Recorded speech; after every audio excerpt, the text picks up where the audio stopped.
If you need to do something to feel okay to drive, you're not okay to drive.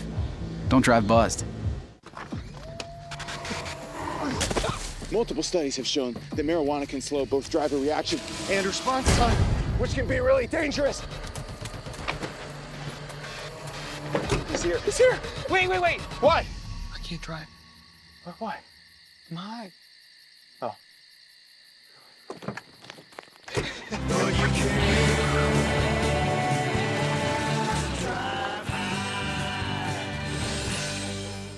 And we're back on Bobcat Breakdown. As we mentioned before, it is time for Final Words. Brittany, take it away. Time has been going by fast in the fall, and winter sports are coming up soon. So I wanted to talk about the women's basketball team. Each year, players come and go, but one thing has always been a constant on the team, and that's Trisha Fabry. Fabry started her career here all the way back in 1995. She started her career when Quinnipiac was still a college. This was 5 years before they would become a university, and was 3 years before Quinnipiac Bobcats became a Division I athletic school. Fabry has been through it all here. She's the first full-time female coach at Quinnipiac. Fabry has coached her way to 5 NCAA tournaments, making it to the Sweet 16 round in 2017. Last season, Fabry accomplished her 500th win. Fabry will be starting her 29th season as a head coach, and not only has she left an impact on the court, off the court she has spread awareness to help the community. Fabry will continue to positively influence both the women's basketball team and the Quinnipiac community. Coaches' recruitment styles may vary depending on what factors each team is looking for, but most of the time the reason for recruitment will revolve around talent and skills. Maybe the coach needs more offense, or maybe the team needs more defense, but they are always looking for talent above all else. But there is one coach at QU that has a different formula for recruitment, and that is the women's volleyball head coach, Kyle Robinson. When I talked to Robinson last year, he told me that the recruits for family first, and then he recruits for good volleyball players second. He also said that he knows it isn't a perfect formula, but it is the foundation of what they do. Now, while recruiting formula doesn't seem to be the most effective way that Kyle Robinson uses, it does create a successful team. Robinson said that the championships would come in time, and he was right, as the team earned their first ever MAC championship just last season, 4 years after Robinson was brought in as the head coach. What I think is interesting is that last year was a squad that comprised of a majority of Kyle Robinson's recruits, with the exception of a few players. This just proves that recruiting for family first and creating a culture and a relationship amongst the team can be just as important to winning as recruiting for the specific talents that your team lacks or recruiting the top players. With Kyle Robinson constantly sticking to his morals, fostering a family environment, and making the squad more than just a team, success is bound to continue, and other coaches should buy into Robinson's imperfectly perfect recruiting formula.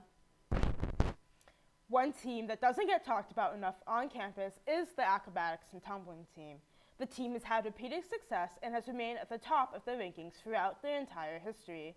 Quinnipiac joined the NCAA back in 2009 when they became one of the original 5 teams of the league. Since then, the league has grown to 54 teams, but the Bobcats have continued to remain on top. The acrobatics and tumbling team have been consistently a nationally competitive team. Since 2005, the Bobcats have remained a top 10 nationally ranked team, and over the last 6 seasons, the Bobcats have ranked in the number 3 spot. The team has also made it to the NCAA semifinals in the last 9 out of 12 seasons, and made an appearance in the championship round as recently as 2018. During last season, the team went undefeated at home and had only one loss against the number 1 Baylor team. During the individual event round of the national championships, the Bobcats claimed 4 titles in the inversion pyramid event, the duo tumbling event, the quad tumbling event, and aerial tumbling.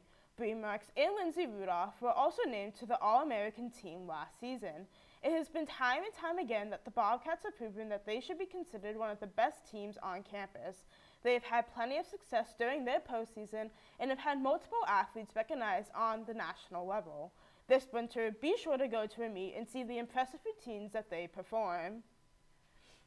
Unfortunately, guys, that is all the time we have tonight on Bobcat Breakdown.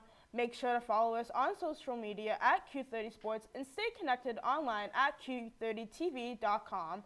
From all the producers and everyone working hard behind the scenes, she's Emily Sweeney and she's Brittany Brown-Lieben, and I'm Brianna Trachtenberg. Have a great night.